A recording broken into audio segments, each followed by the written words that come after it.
Professor Camilo, eu já iniciei a gravação. Assim que o senhor quiser começar, está disponível. Muito obrigado, Jeff. Para mim, a gente pode começar, não sei vocês. Então tá. Então, pessoal, boa tarde. Vamos dar início, então, a mais uma sessão do nosso ciclo de toxicologia clínica. Tá?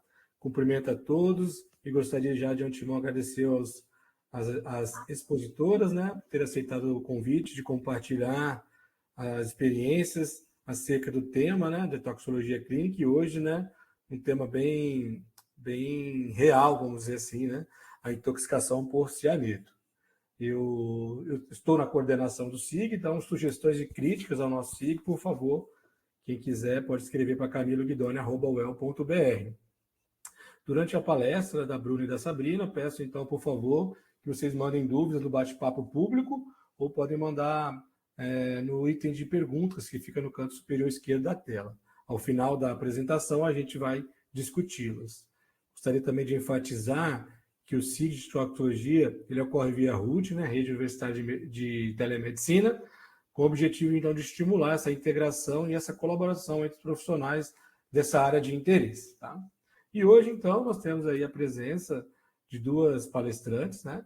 A Bárbara a Sabrina Nunes do Nascimento e a Bruna Teles Escola.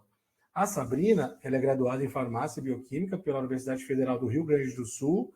Ela é mestre e doutora em Ciências Farmacêuticas na área da toxicologia pela Universidade Federal do Rio Grande do Sul.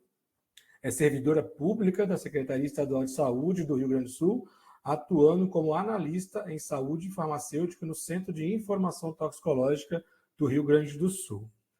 A Bruna Teles Escola é graduada em Medicina pela Universidade Luterana do Brasil, médica do Centro de Informações Toxicológicas do Rio Grande do Sul, médica e pesquisadora do Hospital de Clínicas de Porto Alegre. Então, novamente, Sabrina e Bruna, gostaria de antemão agradecê-las por ter aceitado o convite, de compartilhar a experiência que vocês têm nessa temática, que com certeza irá agregar bastante na atuação de todos os profissionais que hoje atuam no Centro de Informação Toxicológica do Brasil. Muito obrigado e passo a palavra para vocês. Então, em primeiro lugar, eu gostaria de agradecer também o convite, né, para a gente poder estar falando hoje sobre a nossa experiência, né, em relação ao arsênio. Falo em meu nome, nome da Bruna e também em nome do CIT aqui do Rio Grande do Sul. Então, eu vou iniciar a nossa fala, pode falar. Dando uma breve introdução, né, sobre o tema, que é o arsênio, e depois a ideia é a gente comentar, né, sobre a nossa experiência aqui no CIT com alguns casos que a gente atendeu, principalmente no último ano. E quero deixar aberto aqui, então, para se alguém quiser fazer alguma pergunta ou complementar com algum comentário, pode nos interromper aí no meio da apresentação mesmo, tá? Bom, então, introduzindo o tema, né, o arsênio, que tanto se ouviu falar aí nesses últimos meses, né, ele é um metalóide, né, ou um semimetal, amplamente distribuído aí na crosta terrestre, então ele pode estar presente no solo, na água, no meio ambiente como um todo. Ele é considerado um elemento químico não essencial, então ele não tem nenhuma atividade biológica no nosso organismo, né? E é altamente tóxico, principalmente na sua forma inorgânica. A toxicidade do arsênio, ela está bastante relacionada, né, com a interferência em enzimas envolvidas no metabolismo energético. Também ele pode interferir, né, na redução do metabolismo, do reparo de DNA, né, de danos que ocorrem no nosso material genético, e pode ser um dos mecanismos, né, que está envolvido na carcinogenicidade associada ao arsênio, né, ele é um metalóide que é classificado no grupo 1 da IARC, né, então é um conhecido carcinógeno humano. A dose letal do arsênio, ela é baixa, né? Ela é em torno de aproximadamente 1 até 3 miligramas por quilo, né? Conforme a literatura, né, que a gente consulta. Ele é um pó encontrado na forma de pó branco, né? Ele tem a característica, então, de não apresentar gosto nem cheiro, né? Usado na indústria em diversas modalidades, né, como na fundição de outros metais, né, como chumbo, zinco, cobre, na fabricação de vidros, preservativos de madeira, pode ser utilizado como pesticidas, né? E também em alguns ramos da área farmacêutica, né? No emprego de alguns medicamentos. Porém, a sua comercialização, né, no Brasil, ela foi proibida desde o ano de 2005, mas o que a gente observa é que em algumas plataformas de vendas online, o arsênio ainda se encontra disponível, né, no Brasil. A biografia do arsênio, ela é bastante vasta na literatura, né? Então ele é bastante conhecido como o rei dos venenos, né? Porque ele é muito utilizado, né? Desde lá da época da Idade Média, como um agente causador, né? Para intenções, né? Criminosas, como tentativas de homicídio e também de suicídio, né? Principalmente por conta da característica, né? Da sua forma de sal, né, como trióxido de arsênio, que é o seu aspecto inofensivo. Então, ele é um pó branco que muito se parece com sal ou com açúcar, né? Tem um sabor levemente... Só fecha para mim essa caixinha. Um sabor levemente... Desejo utilizar. Bacana. Perfeito. Tá parecendo uma caixinha, né? Vai ver. Ele tem, então, um sabor levemente adocicado, né? O que fazia, né, muito se... essa característica fazia com que ele fosse muito utilizado, então, nessas tentativas criminosas na adição de alimentos e de bebidas, né? Para exterminar algum inimigo. Então, por conta dessa característica, né, perigosa que o arsênio tinha, existia um medo lá durante a Segunda Guerra Mundial que ele fosse utilizado, né, em massa para fins criminosos, e por isso pesquisadores britânicos então desenvolveram o primeiro antídoto, né, conhecido para o arsênio, que é o BAL. Então, algumas características relacionadas ao arsênio, né, em relação à sua intoxicação aguda. Os primeiros sinais e sintomas que aparecem no paciente, então, são relacionados ao sistema gastrointestinal. Esses sintomas, como náusea, vômito, diarreia intensa, eles podem iniciar de forma muito rápida. A literatura reporta até o início de 10 minutos após, né, o início da exposição ali, até 2 horas. O paciente pode apresentar sinais de insuficiência renal aguda, alguns efeitos cardiovasculares também, como taquicardia, sintomas neurológicos que normalmente costumam aparecer um certo tempo, né, a partir de 2 semanas depois da exposição. Esses são os sintomas mais clássicos, né? E o diagnóstico da intoxicação, então, ele é feito a partir da história clínica, né, do paciente, os sinais e sintomas que ele apresenta, associado ao exame laboratorial, né, que pode ser a dosagem do arsênio no sangue ou na urina. Então, comentando um pouquinho, né, sobre a nossa experiência aqui no CIT com atendimentos envolvendo casos com arsênio. Então, a gente quer destacar aqui os nossos atendimentos realizados no ano de 2024. A gente atendeu 8 casos, né, envolvendo arsênio, que foram muito emblemáticos aqui para nós, né? Então, os primeiros casos, por que foram emblemáticos? Porque todos os casos que a gente atendeu envolveram familiares, né, envolveram situações criminosas, né? Então, para demonstrar que até os dias atuais a gente tem ainda tido o arsênio, né, que é um grande conhecido veneno desde tempos remotos, ainda sendo utilizado. Então, a gente vai trazer um pouquinho desses casos, né, qual foi a nossa experiência, os sinais e sintomas que os pacientes apresentaram, qual foi a conduta que o CIT indicou, e alguns desfechos que a gente teve aí em termos de resultados laboratoriais. Então, em março de 2024, a gente atendeu 4 pacientes, né, todos da mesma família, né, então eram pai, mãe e 2 filhos, né, que supostamente tinham sofrido uma tentativa, né, de homicídio, suicídio, a gente não sabia muito bem, também supostamente causado pela mãe dessa família, né, que adicionou de forma intencional o arsênio ao alimento, né, que a família ingeriu. Esse caso chegou para nós, então, os pacientes apresentando sintomas gastrointestinais, né, como náusea, vômito, alterações em parâmetros bioquímicos e hematológicos, né, como plaquetopenia e alterações da função hepática. Alguns pacientes já apresentavam parestesia, porque quando esses casos chegaram para nós, essa suposta exposição já tinha acontecido há 14 dias, há mais de 2 semanas. Alguns pacientes apresentaram polineuropatia periférica também. Quando o caso chegou aqui para nós, uma das primeiras hipóteses que a gente teve era o envolvimento de algum metal, né? Principalmente pela questão dos efeitos neurológicos, né?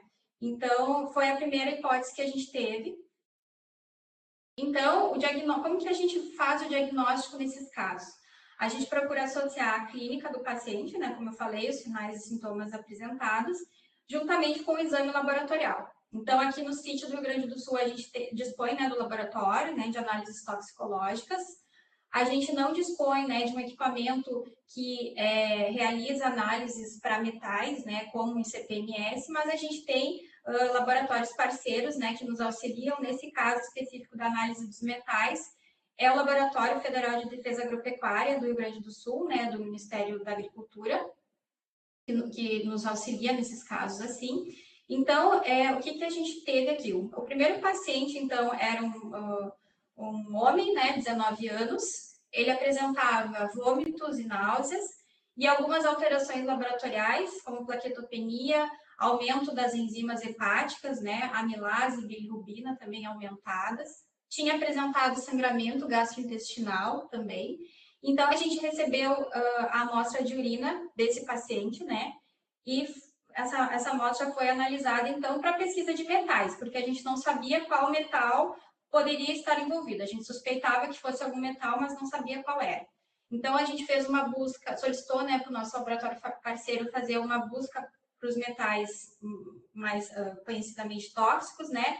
Então, foi analisado o arsênio, cádmio, chumbo e mercúrio, e revelou, então, a presença do arsênio, né? Então, esse paciente apresentava uma concentração na urina de 1,6 miligramas por litro de arsênio, né? Quando a gente compara, então, com o valor de referência, que é a norma regulamentadora 7, né, do Ministério do Trabalho, né? A gente vê que esse valor está acima do que a legislação preconiza. A gente atendeu também o pai, né, dessa família, então era um homem de 50... Não, desculpe, aqui era a mãe, né? A mãe, sexo feminino, de 53 anos. Ela já apresentava uma insuficiência renal e hepática. E a concentração urinária, então, mostrou que também tinha arsênio na amostra dessa paciente, né, com uma concentração mais alta do que apresentada pelo filho, né, 17,9 miligramas por litro. Essa paciente já estava apresentando, então, alterações em parâmetros renais. Também recebemos amostras de um menino de 13 anos, da mesma família. Esse menino, ele estava assintomático. A concentração na urina do arsênio estava mais baixa, né, do que os demais familiares. E aí, com esses resultados, a gente consegue perceber que a concentração, né, do arsênio na amostra biológica correlaciona com a sintomatologia do paciente, né, visto que aqueles pacientes que já estavam apresentando sinais mais graves, né, como insuficiência renal, tinham concentrações mais altas em relação ao paciente assintomático. Também recebemos a amostra do pai, né, da família. Então, era um homem de 61 anos, ele já estava apresentando aqueles sintomas tardios que eu falei, como a gente atendeu eles 2 semanas depois da exposição, ele já estava apresentando sintomas neurológicos, né, e tinha uma concentração urinária de 1,2 miligramas por litro de arsênio. Então, qual que seria a conduta indicada nesses casos? Além, né, das medidas de suporte, né, no caso, um paciente está apresentando ali uma diarreia intensa por conta dessa exposição, que a gente sabe que é bastante comum, repor, né, os eletrólitos, a hidratação, toda o suporte dos sintomas agudos, né? A gente também tem, no caso do arsênio, a disponibilidade de utilizar um antídoto, né? Então, a gente tem na literatura 3 possíveis antídotos para o arsênio, né? O BAL, o dimercaprol, né? Que já perdeu o registro aqui no Brasil pela Anvisa, então não tem disponível para uso. O DMPS também não está mais disponível no Brasil. E a gente tem, então, o DMSA, que é o ácido dimercaptosuccínico, que foi o antídoto indicado nesse caso aí dessa família que a gente comentou. quando acontecem esses casos, né, que foi um caso muito atípico, né, aqui para nós, a gente busca também auxílio, né, de profissionais que são da área, que possam nos ajudar. Nesse caso, a gente entrou em contato com o professor Capitani, lá da Unicamp, né, que nos auxiliou, então, indicando aonde a gente poderia encontrar esse antídoto. Então, ele nos indicou uma farmácia de manipulação lá do interior de São Paulo, acho que é Botucatu, a cidade, né? A gente entrou em contato com a farmácia, a gente auxiliou, né, o hospital que estava atendendo essa família, indicando esse local para que eles pudessem fazer a aquisição, então, do antídoto, né? Aí a gente passa toda a informação referente a doses, né, com base na nossa plataforma, né, de dados, que é o Toxbase. Depois disso, a gente teve em 2024, ainda em dezembro, então a gente teve um caso atendido no início do ano passado, né, em março, e depois no final do ano veio novamente um outro caso que todo mundo, né, deve ter acompanhado aí, porque foi um caso que foi bastante divulgado na mídia, de uma família, né, que ingeriu um bolo e que supostamente esse bolo poderia estar envenenado, né? Depois todo o desenrolar aí do caso, né, confirmou. Eu vou passar agora adiante, a Bruna vai comentar um pouquinho sobre esse caso, né, porque ela também estava aqui junto, participou ativamente do atendimento desses pacientes. Então, eu passo a palavra para minha colega Bruna. Boa tarde, primeiramente, né, então, como a Sabrina falou, os outros casos que a gente atendeu, os outros pacientes que a gente atendeu em 2024, foi desse caso do bolo envenenado, né? Foi um caso que teve bastante repercussão na mídia, então aqui no Rio Grande do Sul é muito conhecido, acredito que em todo o Brasil vocês podem ter ouvido falar também. E foi uma família que se alimentou de um bolo feito por uma integrante da família, né? Na véspera de Natal, ali acho que foi no dia 23, se eu não me engano.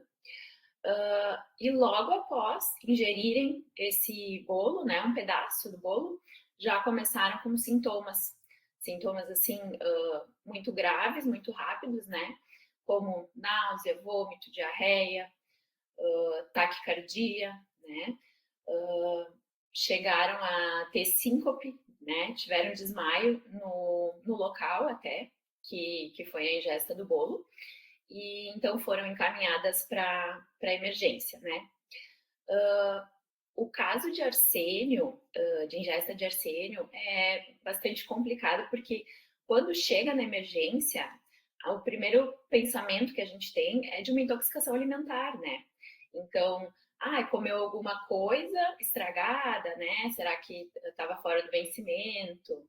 Enfim, e quando tem muita gente envolvida também, né? A gente pensa, pode ter sido uma intoxicação alimentar. Por isso, às vezes, demora um pouco essa identificação do fator causal, né? Por isso é muito importante a gente estar atento a esses sinais. Então, a família chegou lá no atendimento, foi identificado esses sintomas, coletaram alguns exames, né? Viram que os pacientes já começaram a apresentar insuficiência renal, hipocalemia, acidose metabólica. As pacientes tinham uma hipotensão que era refratária a qualquer tipo de tratamento, né? Todos os tipos que eram instituídos não obtinham melhora, tá? E isso é uma questão bem comum, assim, da intoxicação do arsênio. Essa hipotensão refratária, por vezes, tem que fazer uso de droga vasoativa mesmo, para não perder o paciente devido a isso. Então, tinha alteração também em plaquetas, na função hepática, né, amilase, lipase, PCR aumentado, tudo isso. Pode passar, por favor. O laboratório, então, do CIT, né, eles nos ligaram, nos passaram as informações, ainda não se sabia o que era, né, o motivo da intoxicação. Ligaram para nós com os primeiros sintomas e a gente criou algumas hipóteses, né? Como a gente tem o laboratório de análises, a gente praticamente sempre solicita, quando tem algum caso assim, solicita sangue e urina para a gente fazer teste, né? A gente consegue ver droga de abuso, medicamentos também, abuso. Então, foi encaminhada amostras de sangue e urina desses pacientes para o nosso laboratório. Como a Sabrina falou antes, né, a gente tem um laboratório parceiro que faz essa análise, né, por ICP-MS para metais, e então foi detectado o arsênio nas amostras desses pacientes. Tá? A gente recebeu 3 amostras, então, né, uma do sexo masculino, um paciente de 10 anos, tá? Foi encontrado ali a concentração de 73,68, né, microgramas por litro no sangue e 8, microgramas por litro na urina. Outra dose que a gente recebeu foi a de sangue da paciente de sexo feminino, 65 anos, tá? Essa paciente a gente recebeu somente a amostra de sangue dela, porque não conseguiram coletar urina.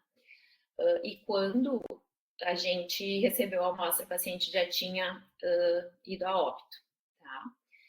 E a outra paciente que a gente recebeu, então, a amostra, sexo feminino também, 61 anos, tá? Dosagem de arsênio no sangue, 64 microgramas por litro. E na urina, então, 3,22 ali.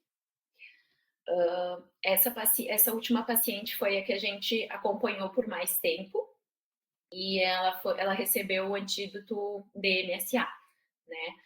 Foi manipulado, a gente entrou em contato com o hospital, né? Passou o contato da farmácia de manipulação de São Paulo, foi feita a manipulação do quelante, do antídoto, enviada, né, para Torres, que foi a cidade que aconteceu, e então a paciente iniciou com o tratamento. A gente tem ali as amostras, então, dos exames da paciente antes e após o uso do quelante, tá? Ela já apresentava uma insuficiência renal aguda, a creatinina dela estava ali por volta de 1,3, a ureia 83, e ela apresentou bastante sintomas de parestesia, né? Que é um quadro que a gente espera, mas num tempo maior, né? Mas ela já logo começou a apresentar esses sintomas, e esses sintomas persistiram, assim, por um bom tempo. A primeira dose, então, dosagem que a gente fez do sangue ali, da urina da paciente, foi no dia 26 de dezembro.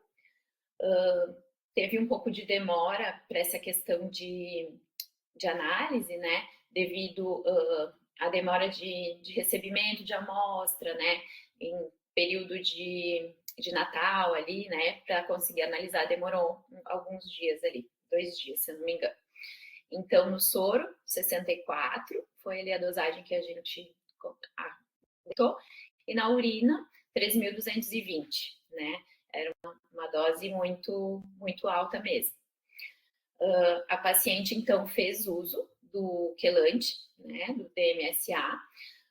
Se eu não me engano, ela usou por 10 dias, né? E ela fez uma primeira etapa de 5 dias, nos encaminhou, fez uma etapa de 5 dias, continuava, persistia com os sintomas, né? E aí a gente orientou fazer mais 5 dias, então, de tratamento. Então, fez um total de 10 dias de tratamento. Após o tratamento, nos encaminhou uma nova amostra de sangue e urina para a gente fazer a análise, né? Então, vocês podem perceber ali que baixou bastante, né? A questão de arsênio no soro, de dosagem, 4,9, e na urina também, né? 630, tá? Função renal da paciente também teve uma melhora muito grande, foi para 1, né, a creatinina, e a ureia 36, então melhorou bastante. Mas a paciente continuava ainda com essa questão de parestesia, né. Eu acho que eu não coloquei, se puder passar o slide. Eu não coloquei, mas a gente seguiu acompanhando ela. E aí foi feita mais uma dosagem de arsênio, mas não coloquei porque não foi feita no nosso laboratório. A família, preocupada, né, decidiu acompanhar de maneira particular, né, e fez mais uma dosagem do arsênio, né.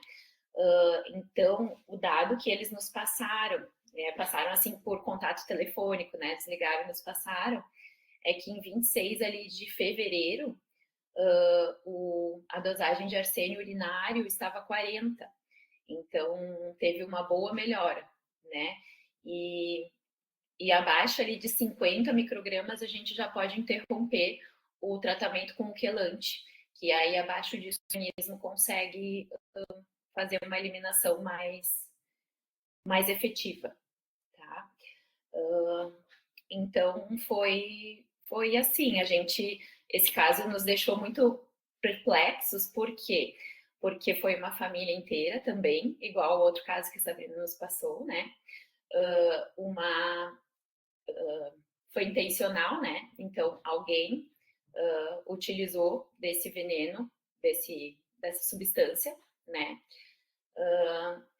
Foi uma evolução rápida nesse caso que eu passei aqui para vocês, com sintomas muito graves, né?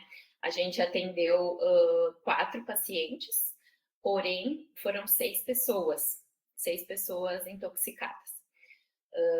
E tivemos 3 óbitos, né? Então foi um caso bem importante. O que a gente gostaria de alertar, o que fica assim para a gente, né, para todos os sítios, né, para todos nós, é que depois desse caso, em 2025, as pesquisas ali por arsênio nas bases de pesquisa no Google, né, aumentaram muito, né? Então a gente tem ali a pesquisa ali, desculpa, a questão da mídia. O termo recebeu grande volume de busca no Google após repercussão do crime, né? Então, já em 2025, já foram atendidos no CIT 4 casos. Nós estamos iniciando o mês 6, né? Então, praticamente um caso por mês, né? Se a gente for parar para pensar.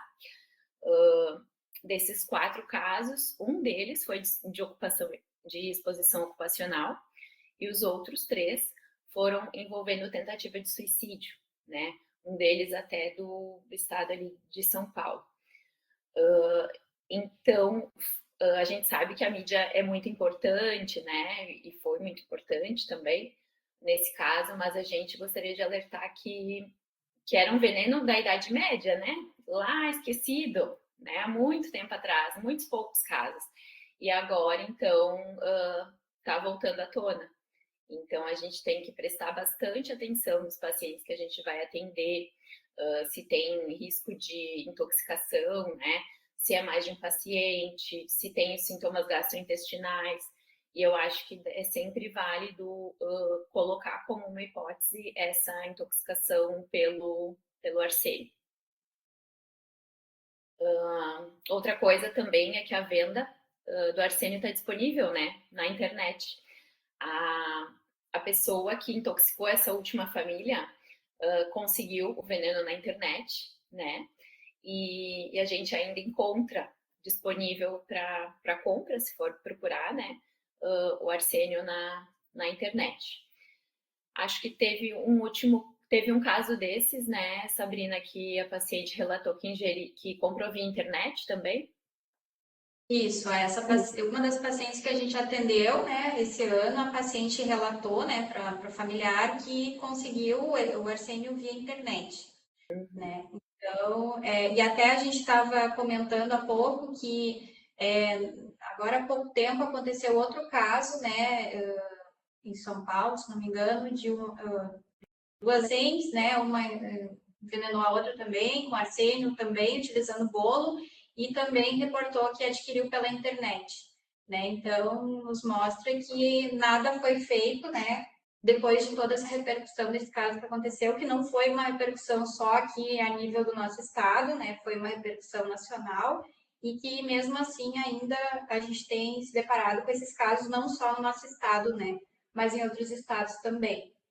E outro ponto que eu acho que é bem importante a gente pontuar é que a importância da atuação aqui do CIT nesse caso, né, na questão da investigação criminal também, né, porque a gente tem aqui uma parceria, né, assim, com o IGP, né, em relação às análises, que a gente colabora, né, em alguns casos, e que nesse caso específico a gente passou a informação para eles, ali naquele momento, né, de que tinha descoberto que era o arsênio envolvido, e isso facilitou muito o trabalho deles também. O trabalho, a investigação criminal foi muito ágil por conta desse nosso auxílio aqui do CIT, de ter passado essa informação de que a gente já tinha encontrado arsênio nessas amostras dos pacientes que a gente recebeu.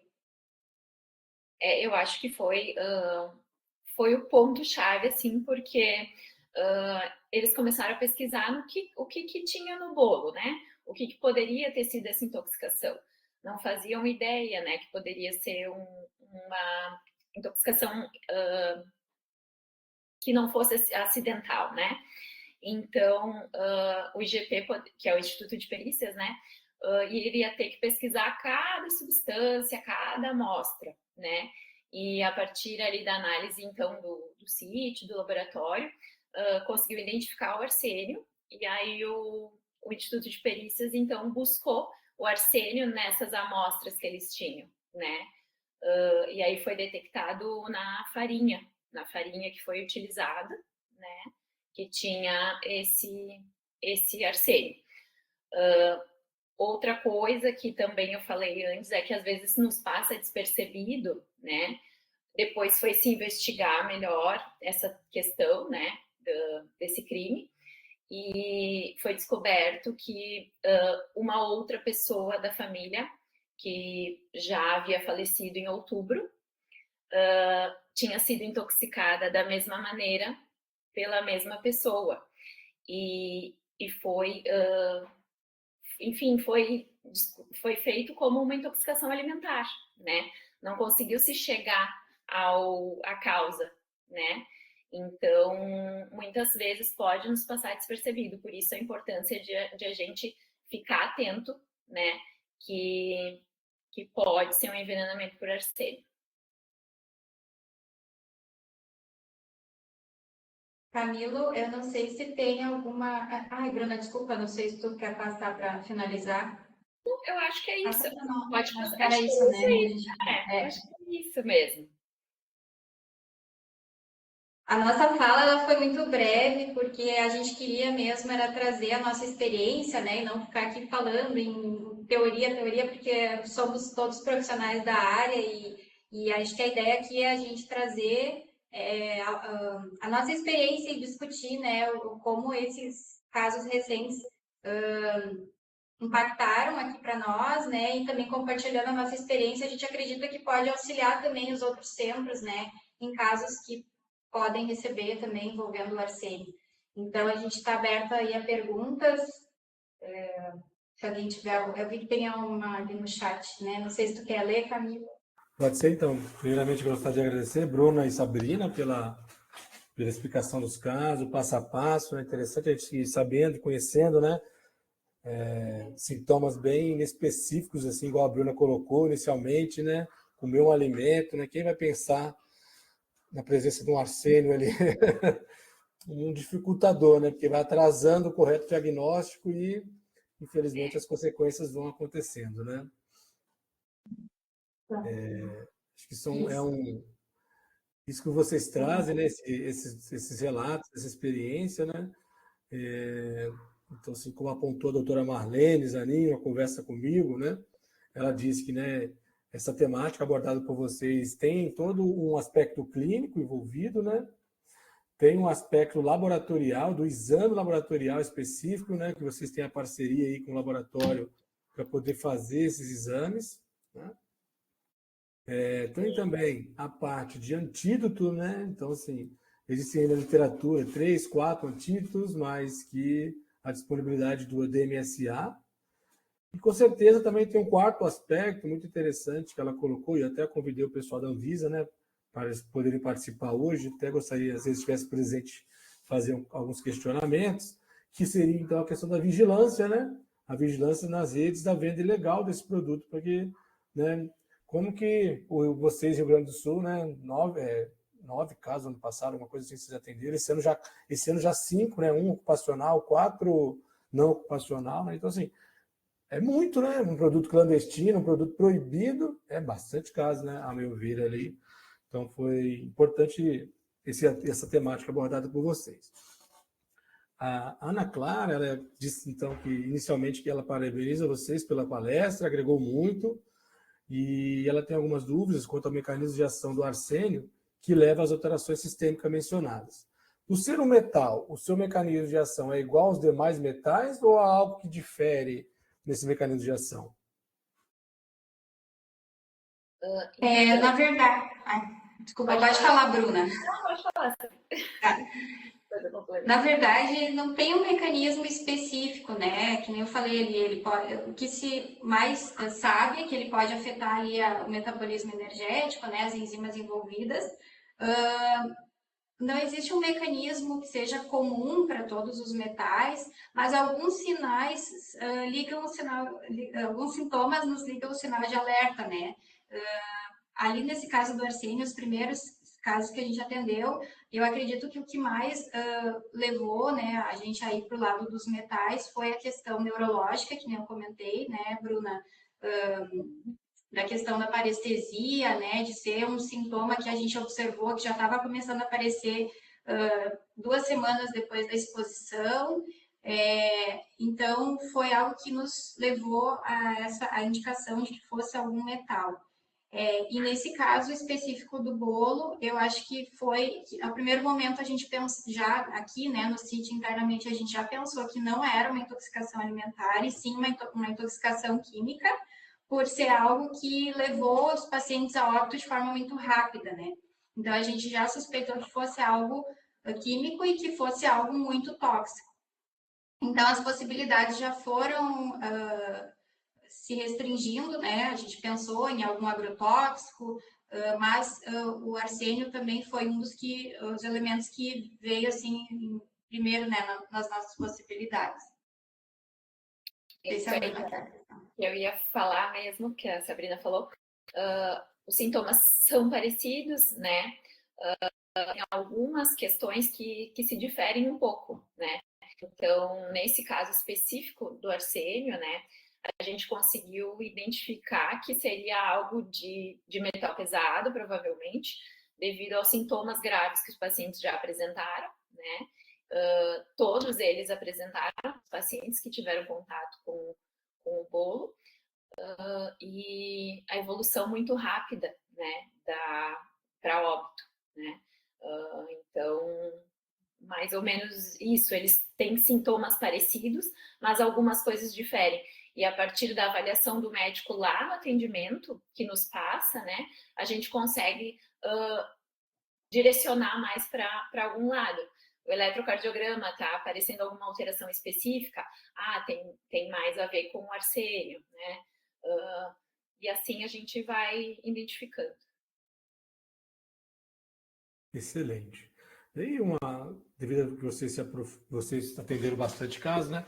Uma questão que ficou para mim é que, no caso, quando a Sabrina coloca lá de março, né, mais de 14 dias depois, né, utilizou-se o antídoto, né? Então, até quanto tempo que a gente pode usar?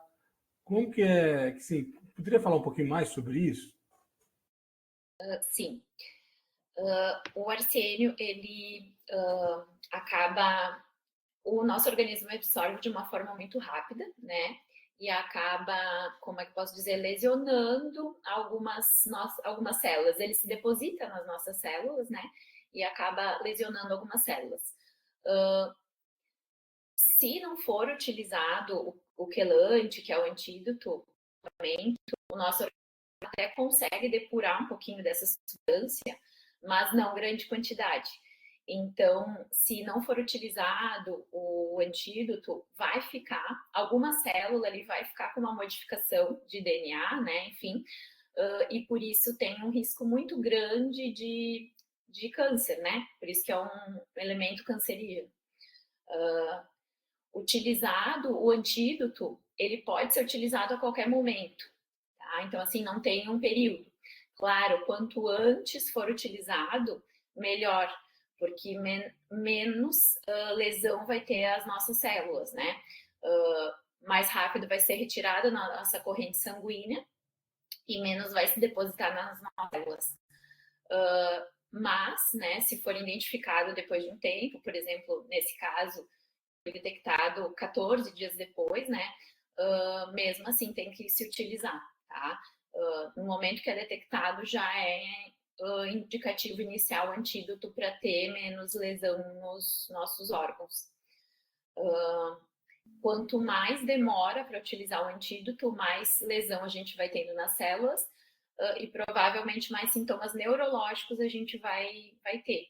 Então, parestesia nos membros, né? Também esquecimentos, tudo isso vai acontecendo. E inicialmente que vocês adotaram, então, foi utilizar nesses casos por 5 dias e depois reavaliar laboratorialmente a concentração, tomar a decisão depois de continuar ou não, dependendo desses valores. Você foi dessa forma? Isso aí, dessa forma. Na nossa base de dados que a gente acompanha e pesquisa, né, tem orientação de utilizar de 5 a 7 dias, mais ou menos, né? Como é que é manipulado esse medicamento? É em cápsula, em comprimido, né? Então, é por via oral. Então, a paciente utilizou, né, por via oral, 5 dias, mas eles fizeram o tratamento para 10 dias, manipularam para 10 dias, né? Então, entraram em contato com a gente e a gente achou que seria interessante terminar o tratamento de 10 dias, né? Porque tem um valor que a gente considera que tem que ser menos de 50 microgramas na urina detectado. Abaixo desse valor, a gente considera seguro para o paciente, né? E aí pode ser interrompido esse quelante, essa quelação. Mas acima desse valor, então, se é identificado, tem que fazer mais quelante. Então, a gente diz mais uma dose, né? Mais alguns dias, mais um processo, né? E a curiosidade que ficou, né, foi perguntada para mim aqui, quanto que demorou, assim, entre em contato com a farmácia de manipulação lá, talvez em Botucatu, acho que a Sabrina pontuou isso, prepara o medicamento, transporte para o Rio Grande do Sul, então, assim, como que é essa logística, assim, curiosamente perguntando? Eu não me lembro exatamente. Eu acho que, se não me engano, foram 2 semanas. Chegou ali na metade de janeiro para o hospital, né? O antídoto. Tanto Tem que essa questão de foi só logística. uma das pacientes. Foi uma das pacientes só que recebeu, porque ela ainda estava apresentando sintomas, né? Tinha uma criança, né? Que a gente até trouxe ali os dados, a criança não recebeu, né, Bruna? Porque a criança, a princípio, já estava sintomática, então eles optaram por não administrar. Acaba que é mais um ponto que a gente gostaria de trazer, essa questão da disponibilidade dos antídotos, né? A gente encontrou essa farmácia por conta de um contato que a gente tinha, como eu mencionei, lá com o professor Capitani, mas será que essa farmácia tem disponibilidade para atender todos os casos que possam acontecer, né, no Brasil? Será que tem outros locais que fazem que manipulam também nesse sentido? Estou aqui em Porto Alegre, até onde a gente soube, não foi encontrado nenhuma farmácia que disponibilizasse, até porque a gente passou o contato, né, nos 2 casos que teve ali em março e em dezembro para os hospitais que estavam atendendo esses pacientes. Eles tentaram em outros locais também, aqui mais próximo, e não conseguiram. Então, tem essa questão da logística do transporte, né, que acaba vindo pelos correios e tem a demora para chegar, então tem toda essa questão de logística também.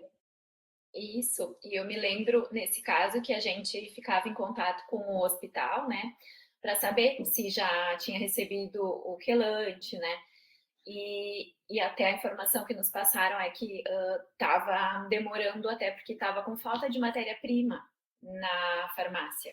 Então, é uma questão complicada, porque a gente tem só uma farmácia que faz, né, às vezes falta matéria-prima, então esse tempo de demora é um tempo que vai lesando o paciente, né? Então, seria interessante ter em mais farmácias, né, essa disponibilidade, ou então, de repente, algum recurso, né, para a gente poder ter esses antídotos, né, de forma mais ágil. Acho que nesse ponto, acho que vocês tocam numa situação bem preocupante, né? A gente precisa ter uma política de antídotos, não uma política só no papel, né? A gente precisa ter uma política de antídotos que esteja de uso imediato, né? Então, assim, 2 semanas, né? Mesmo que seja 10 dias, 7 dias, é muito tempo, né? Para um caso como esse de intoxicação, né? Então, a gente precisa ter aí nacionalmente, né?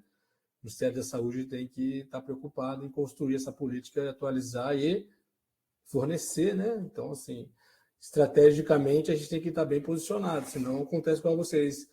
Faz aí entre aspas, um favor, né, para o hospital, que liga na farmácia, que vai, então todo um processo demorado, né? Então, assim, o caso de vocês é muito integrante e envolve muitos aspectos clínicos, laboratoriais e de políticas, né, de saúde pública. Vocês têm ideia de, sim, existe algum risco do uso do MSA? Tem muitos efeitos adversos? Ou é um antídoto mais tranquilo de ser administrado?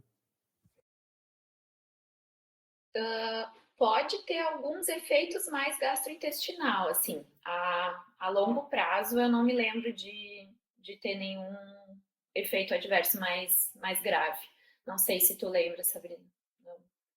Não, o que eu lembro, assim, de ter lido na época ali, né, é a questão de ter o ônus dele poder quelar os metais essenciais também, né, mas em longo prazo também não, né, eu acho que é a questão também do custo-benefício ali, né, o dano que o arsênio vai causar é muito maior, então, acho que não, qualquer efeito adverso ali que possa causar não vai ser tão grave quanto o dano que o arsênio causaria se continuasse circulando ali no organismo, como a Bruna comentou, né? E devido à explicação que a Bruna nos deu do mecanismo de ação, na impregnação do arsênio nas células, né?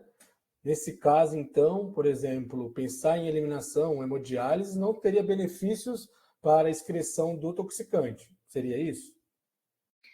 Isso, até nos foi questionado, né, na época, e nos estudos, os estudos mostram que a hemodiálise não consegue fazer a depuração.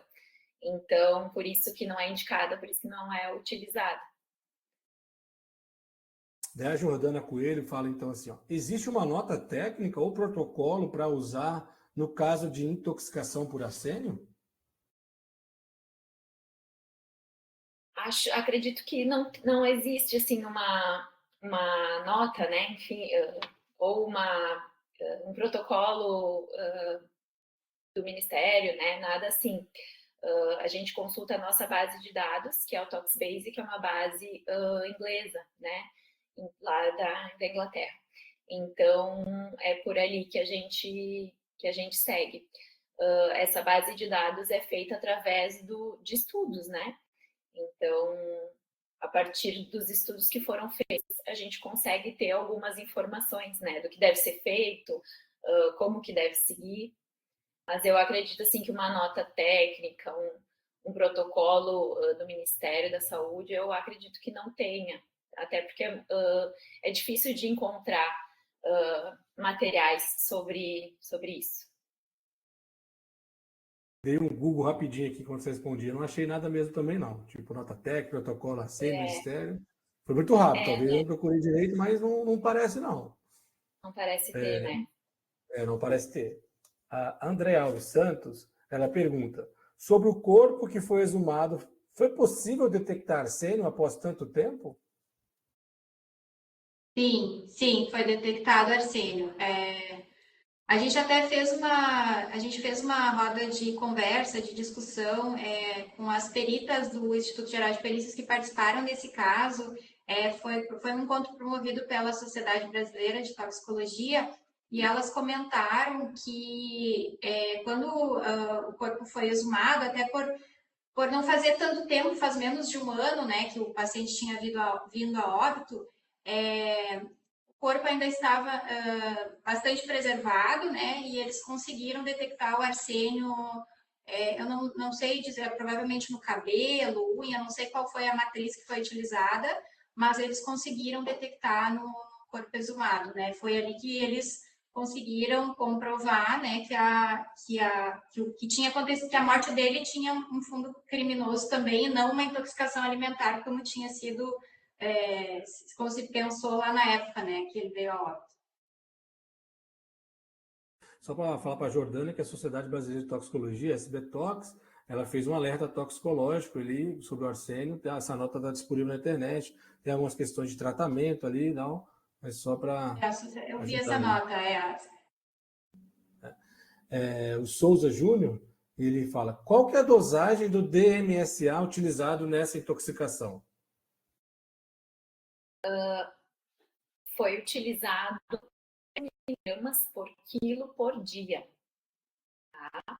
Então, e não pode passar de 30 miligramas por quilo por dia. Então, seria essas 10 miligramas por quilo por dia. O Eduardo Almeida, curiosidade eu acho também, né? Tem informações do custo do antídoto? Não sei dizer. Não sabe. Não, a gente só passou, a gente não chegou a ter acesso a essa informação, né, Bruna? Não.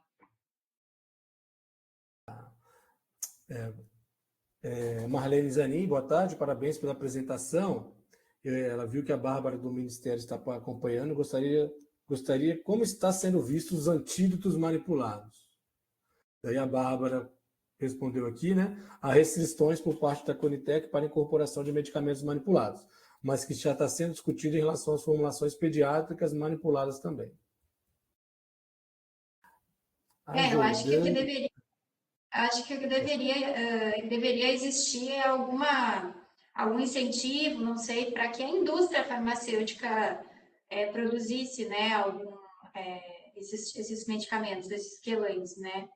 É claro que a demanda muitas vezes pode ser que não justifique, né? Mas eu acho que sim, deveria ser algo industrializado, né? A Jordana Coelho, ela pediu, né? Se vocês podem colocar fonte por onde vocês pesquisam sobre o assunto, né? Acho que a Bruna já colocou, Jordana, né? A questão do Toxibase, base internacional, né? Mas tem algum outro material que vocês utilizam? Vou descrever ali para ela. Tem literatura física, né, também que a gente pesquisa. Tem um livro que agora eu não me lembro exatamente o nome, que a gente também pesquisou. Posso até conferir aqui qual que foi e encaminhar também o nome ali. Não me lembro exatamente. A gente pesquisou um livro, é um livro internacional, né, Bruna? Eu também não lembro. A gente tem também aqui um material que foi feito aqui pelo pessoal do CIT, do professor Carlos Augusto. Tem um livro específico de emergências médicas, que tem um capítulo de arsênio. Daí, Jordana, se elas encontrarem agora, depois elas quiserem, se elas me mandarem, eu anexo um PDF lá na palestra, lá na plataforma da RCC, fica disponível para todo mundo lá. Eu posso criar um documento se elas colocarem, tá? O Carlos Alberto Caldeira Mendes, quanto tempo após uma intoxicação é possível detectar o arsênio no sangue ou urina? Eu não tenho exatas informação,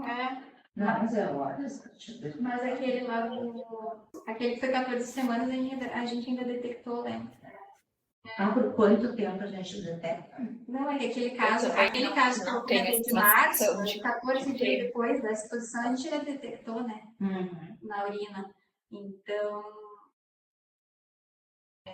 Não sei, acho que no sangue ele deve ficar, né, ali nos eritrócitos, talvez o tempo de vida dos eritrócitos a gente ainda consiga. Sangue total, né? A Rosilane, parabéns pelas apresentações, muito bom. E a Ana Clara pergunta, em relação às possíveis sequelas causadas pela exposição ao arsênio, mesmo que a intoxicação seja de forma aguda, imagino que favoreça um prognóstico melhor, quando comparado a uma exposição crônica. Ainda há probabilidade de desenvolvimento de sequelas quando você tem uma intoxicação aguda? Acho que ela pergunta. Sim, todo paciente que é exposto, né, ao arsênio, esse metal, ele mesmo cuida de antídoto. Então, esses pacientes, mesmo utilizando o antídoto, utilizando um quelante, podem ficar com sequelas irreversíveis, né? Células lesadas muitas vezes não vão conseguir se reverter. Então, essa questão da parestesia, da polineuropatia, né, pode persistir e acompanhar o paciente para o resto da vida, né? Outra coisa é que ele é carcinogênico, né? Então, outra consequência ao longo da vida também do paciente, mesmo com o uso do antídoto, pode vir a desenvolver algum tipo de câncer. Excelente. Eu encontrei ali o nome do livro, eu vou mandar para vocês ali no chat. Olha lá, Jordana, tá aí, ó, o Gold Franks. Acabando as perguntas aqui, mas eu acho que o tema de vocês é tão interessante, né? A gente tem a presença hoje aqui assistindo do Rafael Lanaro, que é farmacêutico, né, responsável pelo laboratório de toxicologia, né, lá da Unicamp, né? E ele tem participado de uma comissão, segundo a doutora Marlene me passou, né, uma comissão de elaboração de um manual de exames laboratoriais. E o caso de vocês é tão assim, intrigado com o exame. Não sei se o Rafael tiver disponível aí, pudesse abrir o áudio, Rafael, se quiser pode abrir o áudio. Fala um pouquinho para a gente como que essa comissão funciona e qual que é o objetivo dela e qual que é o produto que ela pretende entregar aí para a população. Boa tarde, todos me escutam? Isso, boa tarde. Escutamos sim, Rafael. Obrigado, hein? Eu agradeço a temática, né? Parabéns aí ao pessoal do sítio de Porto Alegre, muito bem apresentado e conduzido o caso.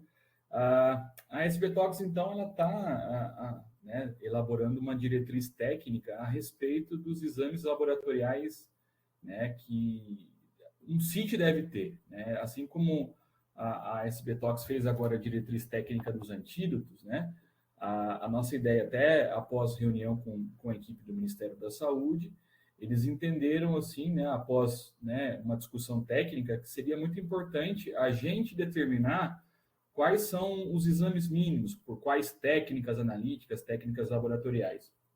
Porque a gente enxerga que atualmente nós temos uma complexidade maior nos nossos casos de intoxicação. Tá? Vide o caso de arsênio, onde você tem que ter muitas vezes, né, um laboratório que faça isso. Então, mesmo aqui em Campinas, a gente não tem um CPMS para fazer, mas a gente tem um teste de Reinsch, que é um teste bem antigo, teste bem simples, mas que, nesse caso do arsênio, em 10 minutos você já tem um resultado ali, né? E aí, outras situações que a gente está vendo também, nós estamos pegando muitos casos de intoxicação aí por exemplo, drogas de abuso em criança, intoxicação por metanol, intoxicação por etileno glicol, novas substâncias psicoativas, né?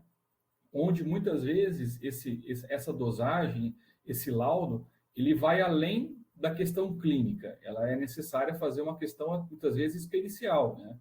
Porque muitas vezes o paciente ele fica internado, né, no serviço de saúde ali por 5, 10, 15 dias, depois evolui, né, vem a óbito, e nessa questão, muitas vezes os institutos de perícia não tem como, né, analisar isso daí tardiamente, né?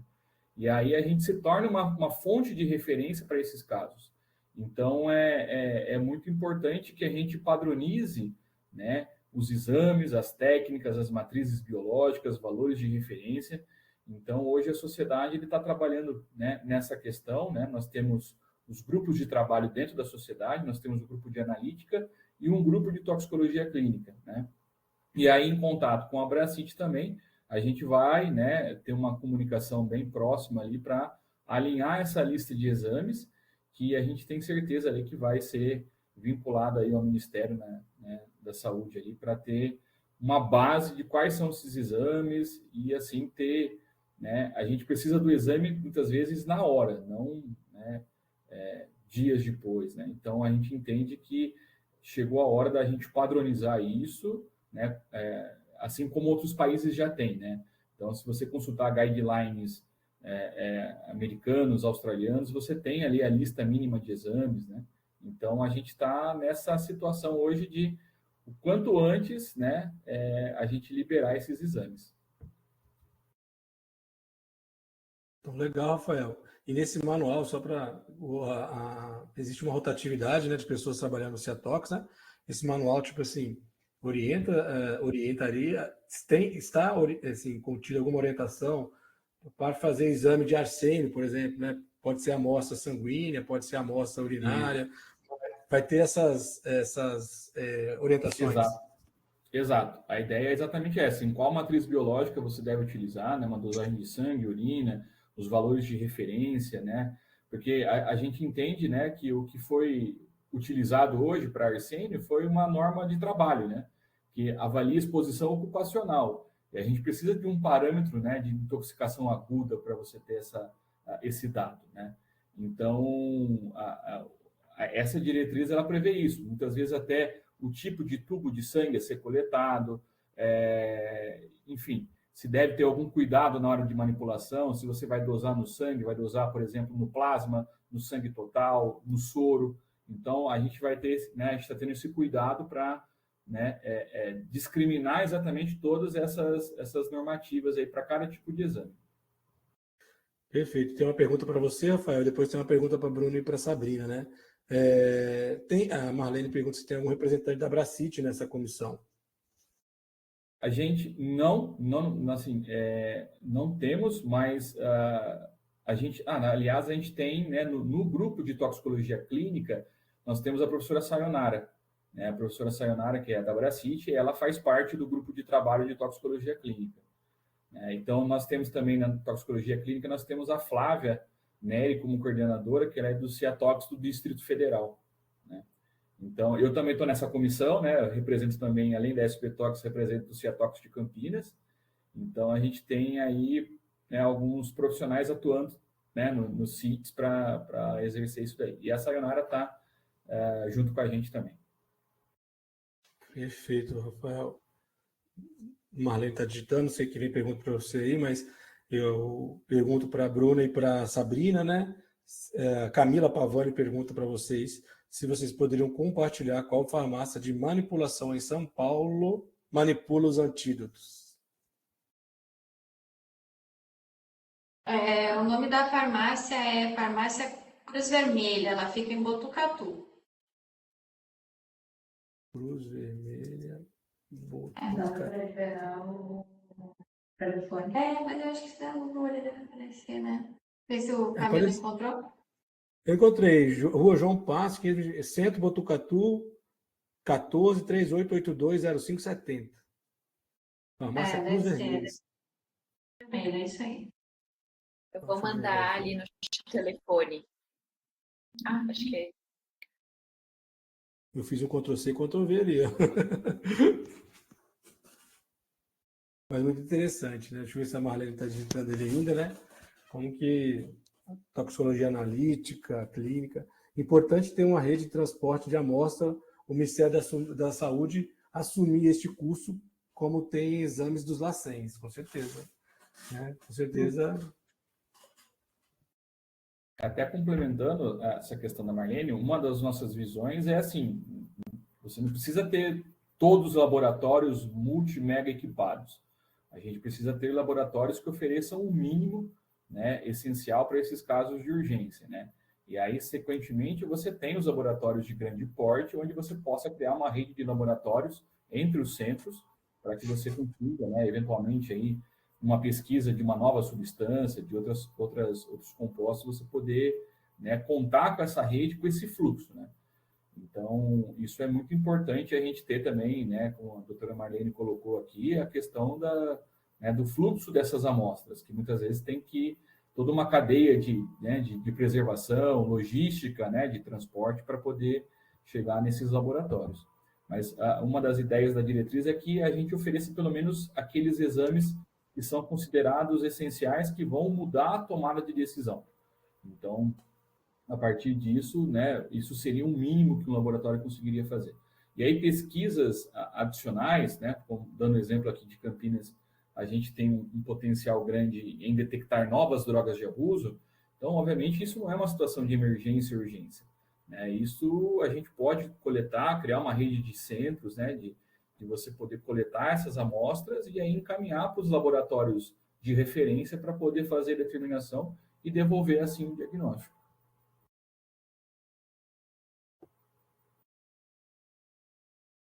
Perfeito, Rafael. Acho que, vamos ver ali, a Marlene está agitando, acho que disse tudo aí.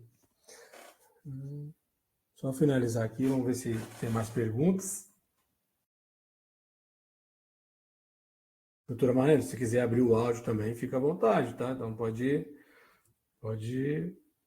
participar com a gente aqui, bate-papo produtivo e bastante conhecimentos.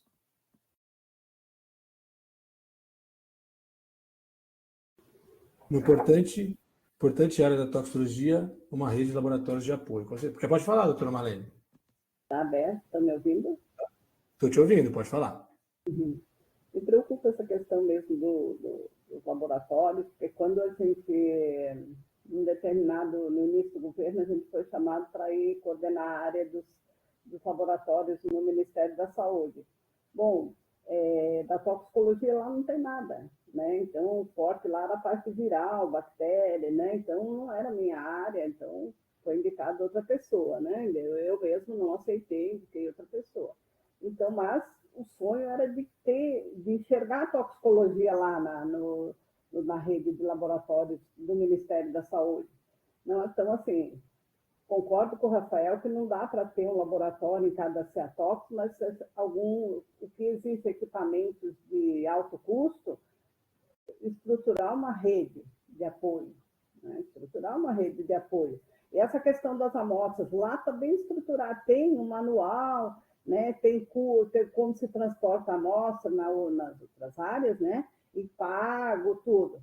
Quando a gente precisou dosar o cianeto, né? Numa situação de um paciente exposto, onde os órgãos iam ser doados, a gente teve que tirar do bolso para pagar, né? Para mandar lá para o Rafael do Rio Grande do Sul, que é o único laboratório de referência que dosava na época o cianeto, né? Num custo altíssimo. Então, porque não tem nada estruturado. Então, eu queria colocar para o Rafael que nessa comissão, eu acho interessante ter alguém que tenha, como o pessoal do Rio Grande do Sul, eu sei que você está dentro de um CEATOX, que você tem laboratório ali, você quase, né, seria quase que o representante da Abracite ali. Mas era importante ter, como tem a vivência do pessoal do Rio Grande do Sul também, eu sei que aqui em Santa Catarina também a Cláudia tem laboratório, o Juscelino lá da Bahia, né? Então, assim, são vivências diferentes, né? Que a Sanada não tem a vivência de laboratório. Então, assim, achava, já que estão discutindo uma comissão de laboratório, achava que devia ter mais alguém junto nessa coisa e pensar, e enxergar o que tem lá feito já nos laboratórios para ser inserida essa questão. Por exemplo, se vai criar uma rede de laboratórios de referência, o transporte da amostra ela tem que ser embutida em algum lugar de custo, né? Então, tem que enxergar essas outras situações que a gente já vivenciou muitas vezes no centro e ainda vivencia. Obrigada. Obrigado, Marlene. Perfeito. Rafael, tem alguma coisa a mais para complementar? Gostaria de falar? Não, é só essa questão da diretriz não é uma diretriz técnica do Ministério da Saúde, é uma diretriz técnica da sociedade, tá? Após a reunião que a gente teve com a equipe do Ministério da Saúde, né? Só para deixar claro, eles apresentaram uma lista de exames, o qual a gente discordou, né, a gente apresentou alguns argumentos que seriam falhos, né? Então, a equipe do Ministério da Saúde, então, deixou, assim, preferiu não elencar uma lista de exames e que isso seria atrelado depois a uma diretriz técnica, mas não é nada atrelado com a SBTOX e nada, né? Então, isso é uma iniciativa da própria sociedade, tá? A gente participou da reunião com esse aspecto caráter científico mesmo e assistencial, mas só para deixar claro que é um papel da sociedade de toxicologia mesmo para auxiliar nesse processo. Então, a gente não tem não foi uma designação do Ministério da Saúde, nada. É uma iniciativa da gente mesmo em poder colaborar, né? E já que a gente representa, e a SBTOX tem uma história analítica, né, boa, assim, ela era muito forte na parte analítica e, né, na minha gestão eu estou tentando casar com a parte clínica, né, que acho que é um pouco diferente das outras gestões da SBTOX. Então, a SBTOX está um pouco mais clínica do que as outras gestões. Então, por isso que a gente começou a pegar, né, nessa nova fase. Então, mas certamente toda a Bracit, a gente tem um bom relacionamento, né, com a Patrícia. Então, a Patrícia colaborou muito com a gente na diretriz de antídoto, né? Então, a própria diretriz de antídotos foi feita em conjunto, a SBTOX e a Bracit, né? A gente fez cursos na SBTOX junto com a Bracit também, toxicologia clínica. Então, a gente está, assim, muito trabalhando em sintonia. Eu acho que essa que é a ideia, né? Os trabalhos dessa diretriz técnica, eles estão apenas nas ideias ainda, né? A gente tem um formato já, mas certamente, né? Vou conversar com a Sayonara para a gente chamar mais profissionais da Bracit para poder atuar em conjunto. Bacana, Rafael. Muito obrigado aí pelas explicações. Parabéns aí pelo trabalho na SBTOX e nessa iniciativa de construção do protocolo de antídotos e na iniciativa de construção de um protocolo, um manual, né, de exames laboratoriais. Eu que agradeço a oportunidade de fala e parabéns aí para a Bruna, para a equipe do CIT de Porto Alegre, que acompanhou esse caso aí, apresentou muito bem os casos de arsênio. Doutor Ronan quer falar. Doutor Ronan quer falar? Sim, eu queria fazer um comentário. Na década de 40 e de 50, eu vi ainda, antes de ser médico, casos de intoxicação por arsênico, caso principalmente agudo, de ingestão de quantidade grande, colher de sopa cheio, 2 colheres de sopa de arsênico, e acontecia que o caso era incurável e naquele tempo até hidratação não sabia fazer, era questão de poucas horas depois que ingeriu uma quantidade dessa, chocava e sem oportunidade de tratamento. A gente, naquele tempo, também via alguns casos de ver falar de médicos, parentes, etc., primo da gente comentar, etc., porque meu pai era fazendeiro, e o pessoal, intoxicação crônica por arsênico, porque usava o arsênico naqueles folinhos para matar formiga, então, pessoas que se intoxicavam. Bem, na década de 70, de 60, já como médico, eu trabalhando aí no Rio Grande do Sul, em Três Passos, no Hospital de Esperança, onde eu trabalhei durante 9 anos, atendi casos de intoxicação aguda também para suicídio. Lembro bem de alguns casos de tomar colher de sopa cheio de arsênico, às vezes 1,5 colher de sopa, e que chegando no hospital com vômito, dor abdominal, manifestações agudas intensas, que a gente hidratava, dava volume, etc., mas a morte era relativamente rápida e com falência múltipla de órgão e irresponsível a qualquer tratamento, hidratação, que te fazia, evidentemente, e drogas vasoativas, que na época já tinha a noradrenalina, tinha adrenalina, tinha as medicações vasoativas, absolutamente ineficientes.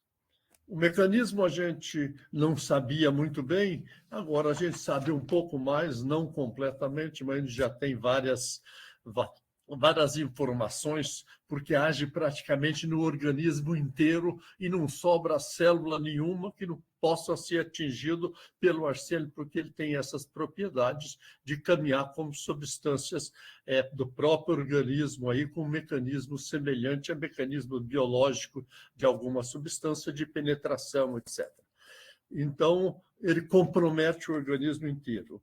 Mas, depois, com a modernização do mundo, dos sistemas de uso, etc., a gente diminuiu as intoxicações agudas por arsênio, a tentativa de suicídio por arsênio, entraram outros produtos e a disponibilidade do arsênico caiu. Mas, atualmente, tem coisas que parece que estão andando para trás no nosso mundo. Em tudo, quase. Não é só na área de toxicologia, não. Qualquer área aí tem coisa que a gente acha que o mundo está rolando para trás. De qualquer maneira, quanto ao arsênio, a gente vê que está acontecendo, além desses casos que foram brilhantemente apresentados aqui, com muita clareza. Eu fiquei muito contente em ver essa discussão e o nível dela de todos os participantes. Eu acho que isso fortalece esse tipo de atuação. Além disso, tem aparecido casos de intoxicação aguda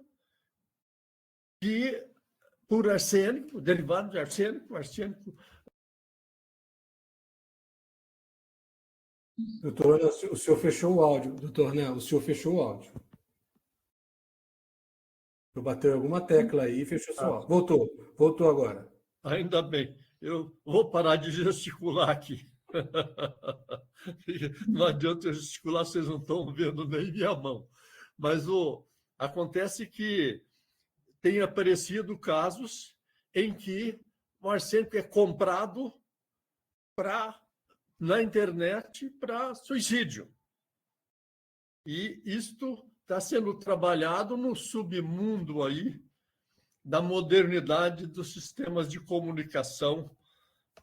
E o que deixa meio apavorado quem vai atender, porque